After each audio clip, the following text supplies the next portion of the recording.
Hey everyone, welcome back to Corporate Decoder, the place where we decode the corporate world. Today, we're diving into South State Corporation's proxy statement. It's like their annual report card, but instead of grades, we see what they're asking shareholders to vote on, how much they're paying their top execs, and whether they're moving their headquarters to a sunnier state. Sounds fishy, right? Let's investigate. First up, the annual shareholders meeting is on April 23rd. It's where the big decisions get voted on and company leaders answer to their investors. Get your popcorn ready because these can be pretty interesting. The main items on the agenda are pretty standard. There's voting on the board of directors, all 15 of them, approving executive pay, changing their official home state, and ratifying their accounting firm, Ernst & Young.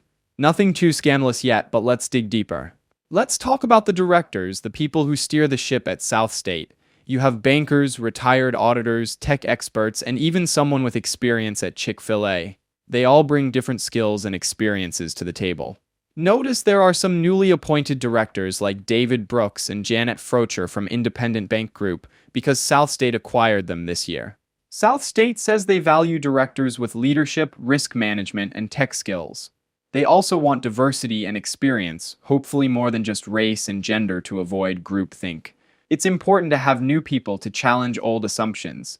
Now, if you're thinking of nominating yourself or someone else, the Governance and Nominating Committee is looking for people with integrity, relevant experience, and a commitment to the company's success. Be prepared to share a lot of information as well. Now let's move into corporate governance. They've got a bunch of actions they've taken to make sure they are following best practices. This includes annual director elections, mostly independent board members and committees, plus oversight of all the risks the company has. They don't have a poison pill, which is a tactic to prevent hostile takeovers, so they say they're all about doing the right thing. They even have an independent board chair, Douglas Hertz, separate from the CEO, and a risk committee that is also independent. It seems they are trying to make sure everyone is doing what they are supposed to do. They even force their directors to take school. South State requires at least 6 hours of director training annually. They talk about being committed to it. The board and each committee also do annual self-evaluations to see how they can improve. In 2022, they hired an outside consultant to give them advice. Succession planning is important too. The board wants to make sure there's a plan in place for when key leaders leave the company. They've got plans for the CEO and other executives. South State is also aware of cybersecurity risks. They have an expert on the risk committee, a CISO, and an information security team all working to protect data. The company is also talking a big game about environmental, social, and governance, or ESG, matters. They are saying that they have groups devoted to things like climate risk to measure their transition into a sustainable corporation. South State makes a point of saying they listen to shareholders. They attend investor conferences and meet with big investors to understand their concerns, and they do seem to get high scores on their executive pay from their shareholders. Moving on, the company has a code of ethics and requirements around it. They are saying they don't want anyone using company money for their own enrichment. All right, now, here's where the temperature rises. Let's talk executive compensation.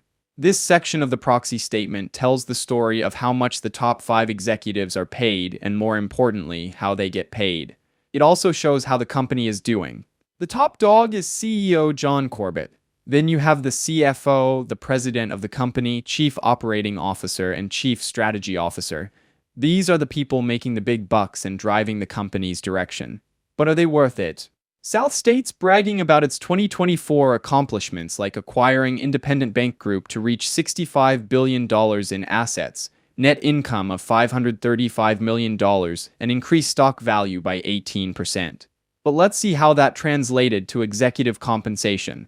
A lot of their pay is based on performance, the adjusted pre-tax pre-provision net revenue, or PPNR. Basically, it means adjusted profits, but also includes things like a non-performing assets to loans ratio. A big part of their incentive package comes as performance share units, PSUs.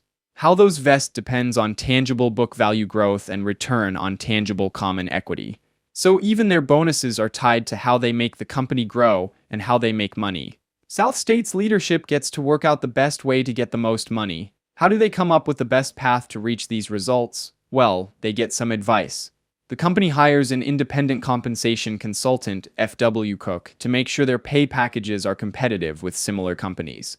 So how does this all add up? SouthState's Proxy says the CEO is more incentivized. His take ends up being 82% variable, tied to goals like financial soundness, profitability, and growth. They also claim that the compensation committee looks at risk management, which is good. The committee is supposed to make sure no one is encouraged to take crazy risks to get a bigger bonus.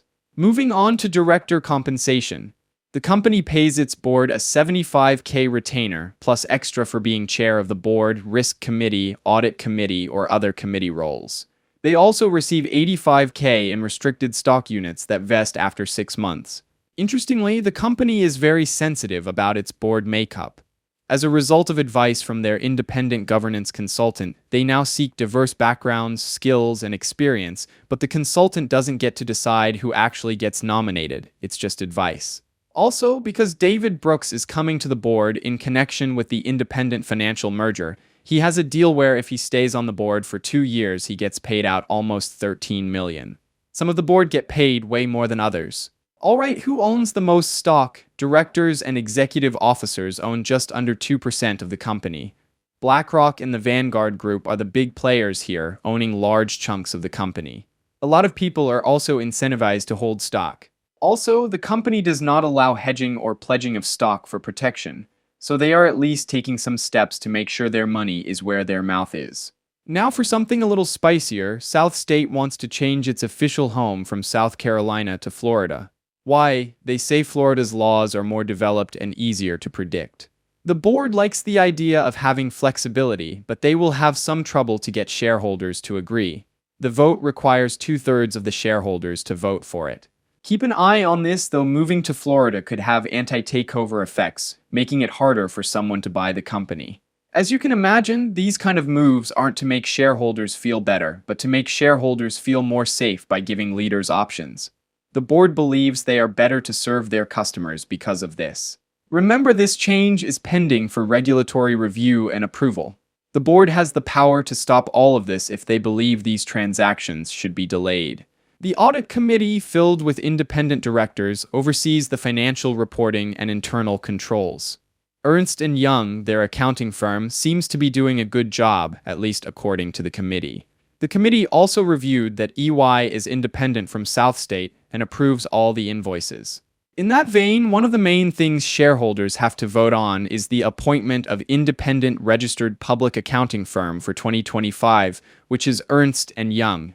This needs shareholder approval. Finally, if you have your own proposals, you better get them in writing to the company secretary no later than November 7th of 2025. Now, let's step back and assess SouthState's overall situation. It appears that the company is in a good financial position given its acquisition of the independent bank group, positive income, stock value, and loan growth.